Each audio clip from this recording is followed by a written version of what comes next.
외관상으로 보면 국민의힘이 서울에서도 지지율이 더불어 거수기당보다 한 10% 앞섭니다. 34.7 대 24.6. 그래서 국민의 동당이 많이 앞서니까 단일화가 주춤하다는데, 이것도 조금 여론의 장난이 아닐까 이런 의심도 좀 들고 있습니다. 전국적으로 지지율이 31.9인데 1월 두 번째 주요 리얼미터 자료예요. 그런데 서울에서 전국 평균보다 높은 34.7이고 더불어 거수기당은 전국에서 30.7인데 서울에서는 24.6이다. 이것도 좀 많이 의아한데요. 어쨌거나 국민의 동당의 지지율이 많이 높아지고 차이가 나니까 단일화에 대해서 안철수에 대해서 우리가 들어오든지 말든지 알아서 하라고 하며 배짱을 튀기는 이런 모양새도 나오는데요. 제가 여러 번 여권이 뭔 카드가 나올 거다. 그래서 전체적으로 내년 대선까지 가는 과정에서 여권에서 나올 수 있는 카드는 아마 중도에서 현재 더불어 거수기당을 해체 모여 해가지고 중도적인 인물을 내세우면서 판을 흔들려고 할 거다. 이 이야기를 여러 번 했었습니다. 그런데요, 김동연 전 부총리, 이 사람 문가리 정권 들어서서 초대 부총리를 했죠. 그러다가 이제 좀 더 가다가는 경제가 망가지면 자기 이미지가 좀 그렇게 될 것 같으니까 또 썩 문정권에서 소신 발언하는 척하고 발을 빼고 각종 모임을 만들고 지금 유쾌한 반란이라는 재단을 만들어서 거기에 이사장을 하면서 전국을 돌아다니면서 모임, 강연, 봉사 이런 걸 하고 다니더라고요. 그래서 정치하려고 작정한 사람이 아니고 이럴 수 있겠는가. 그래서 언젠가는 이 사람이 정치를 할 것이다. 이런 생각을 했습니다. 그래서 이 사람이 상고 출신으로 지금 입지전적으로 성공한 사람이다 라고 알려져 있지만은 저는 고향은 충북 음성 출신이죠. 그래서 이 사람에 관해 이 입지전적인 신화가 몇 개 있다 이렇게 말을 합니다. 근데 우리가 전번에 이명박 때 한마디로 성공신화는 그 사람 개인의 영광이지 국민에게 영광이 되지 않더라는 걸 이명박을 통해서 봤잖아요. 그렇기 때문에 어떤 사람의 이 라이프 스토리를 가지고 그 사람을 주요 인물로 선출시켜 주는 것이 옳은가 하는 부분은 저는 좀 지켜봐야 된다고 봅니다. 한국 사람들이 유별나게 라이프 스토리를 좋아해요. 드라마틱한. 그런데 보통 드라마틱한 라이프 스토리는 상당수가 가공되었고 또 그런 사람은 개인의 출세와 성공을 위해 욕망을 발휘했지 사회를 위해서 그렇게 별로 한 건 없다라는 것을 우리가 또 알 필요도 있어요. 그래서 전형적인 공무원을 했을 뿐이고 그리고 이 사람 나이대에 고생 많이 한 사람들 많죠. 그 나이대에 다 찢어지게 가난해가지고 죽을 고생해서 공부하고 고시 붙고 출세하고 그런 스토리가 한둘입니까? 어쨌거나 이 사람은 교묘하게 여권에서 발을 빼고 중도인 양 해서 한때는 국민의 동당의 전신인 당들이 이 사람을 출마시켜야 되나 어쩌나 하는 이야기까지도 나와서 저 사람이 보수 쪽에 가는 게 아닌가 하는 이야기도 거론되기도 했습니다. 그런데 이 사람이 오늘 느닷없이 더불어 거수기당 간판으로 서울시장 경선에 나서서 박영선이가 출마를 안 하는 쪽으로 되면서 결국 박영선은 장관을 계속 더 하는 쪽으로 가는 거 아니냐. 자, 우상호가 출마를 선언해 놓고 있는데 만약에 김동연이가 당에 기반이 없는데도 나온다고 하고 박영선이 출마를 안 하고 중소기업 벤처부 장관을 계속 한다면 이거는 청와대의 뜻이다라고 보고 이런 김동연을 내리꼽는 청와대의 뜻에 우상호가 맞서서 계속 경선을 할 수 있겠느냐, 이 부분도 저는 의문이라고 보고 있습니다. 그래서 그럼 박영선이가 왜 안 나오느냐. 외관상 지지율로는 1등도 나오는데요. 아마 박영선이 서울시장 선거에 민주당에서 경선하면 당선될 가능성은 있겠지만 본선에 뛰었을 때 죽기 아니면 살기로 벌어질 본선에서 중대한 폭로들이 나올 가능성이 있기 때문에 박영선이 주춤하고 그 사이에 김동연이 아마 자기가 문가리 정권에서 부총리를 했을 거니까 문가리 측과 닿는 라인이 있을 겁니다. 여기에 나서겠다고 선언했다 이래 봅니다.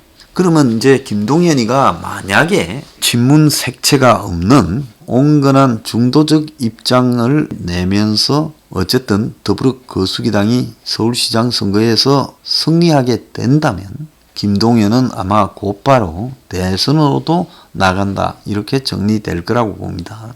그래서 박영선이 불출마하고 김동연이가 다음 주에 출마 선언하고 입당하게 될 거라고 여권 핵심 관계자가 말했다면 이것은 청와대 정무수석이거나 아니면 여당의 더불어 거수기당의 원내대표 정도가 이 사실을 말을 했을 거라고 봅니다. 그래서 서울시장 보궐선거 결과는 중도층이 좌우하는데 김동연이는 중도층에 어필할 가능성이 충분히 있다면서 김동연을 넣어가지고 이미 비공개 여론조사까지 했고 김동연이가 최근에 더불어 거수기당이나 또 아마 청와대 관계자까지 접촉을 한 걸로 보입니다. 김동연의 출마를 언급한 것은 박영선이가 현직 장관을 하고 있으면서 장관 내놓고 나섰다가 김동연이가 나와서 청와대가 민다 하면 박영선이는 장관직만 날린 거 아닙니까? 그래서 서울시장의 여당 후보로 유력하던 박영선이 왜 갑자기 불출마하는가에 대해서 여권에서는 본선 경쟁력이나 개인 문제는 아니다라고 하면서 장관직을 계속 수행할 거다라고 하지만은 개인적 저는 문제가 있다고 봅니다. 여러 구설수가 있죠. 자, 이렇게 되면 결국은 박영선이까지 못 나오게 하면서 우상호가 막아설 수 있겠어요? 김동연을 막아설 수 있겠느냐? 저는 못 막을 거라고 보고 있고요. 친문 의원식은 김동연 출마 가능성에 대해서 출마를 검토했다는 이야기를 들었다면서 출마 가능성을 열어두고 있는 것 같다라고 말을 하며 김동연으로 정리되고 있는 부분에 말을 보탰습니다. 자, 김동연이가 나오게 될 때 아마 더불어 거수기당의 이런 역습에 국민의 똥당도 오세훈, 나경원 이런 식으로 해가지고 되기가 쉽지 않을 거라고 보고요. 아마 여기도 김종인이가 밖에서 기업인을 데려오니 어쩌니 하고 있는데요.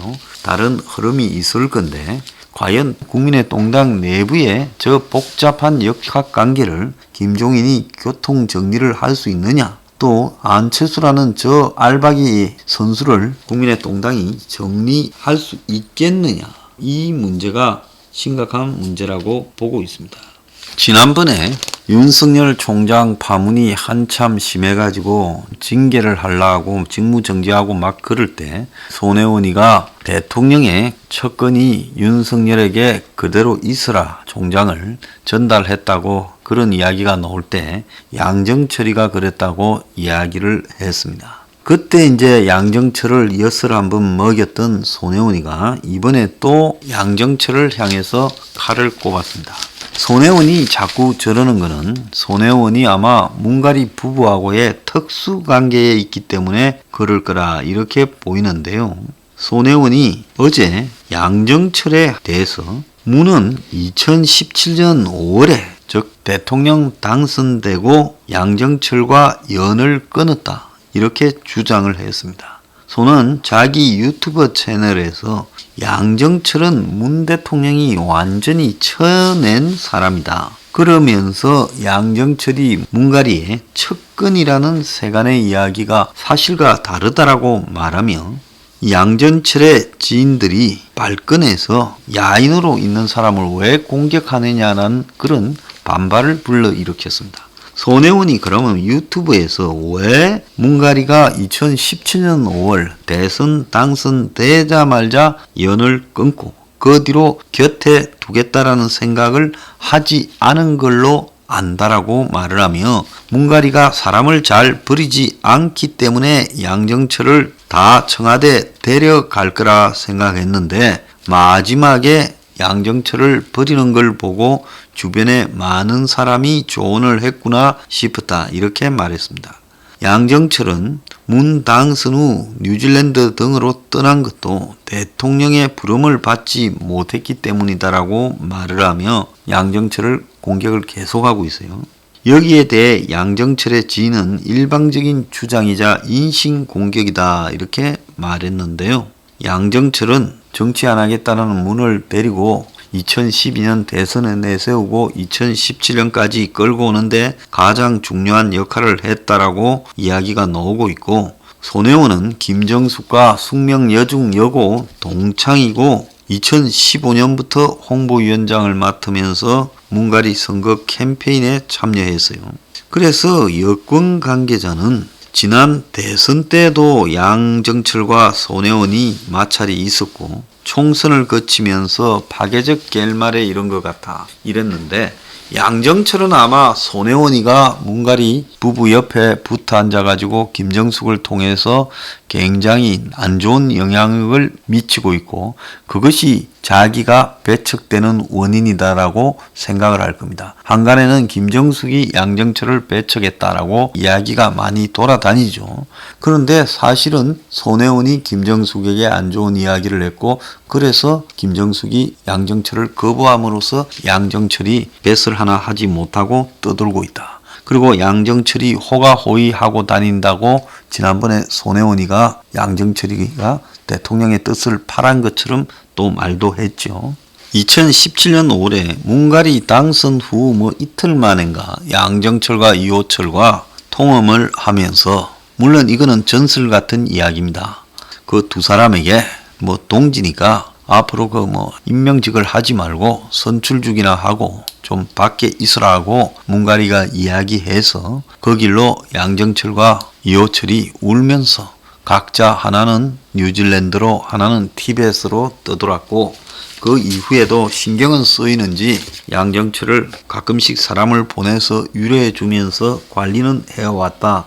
이런 이야기가 들려왔습니다. 자, 지금 여권 내부의 양정철과 손혜원의 이 대결, 이 부분은 문가리 부부에게 누가 더 다가가기 위한 경쟁이냐라는 의미이자, 또 한편으로는 윤석열을 바라보는 여권의 시각에 대한 혼선을 보여주는 입장인데요. 이 부분이 나중에 여권 내부에 거대한 파장을 갖고 오고 폭로전을 갖고 올 가능성이 매우 큰 화근이 될 거라고 보고 있습니다.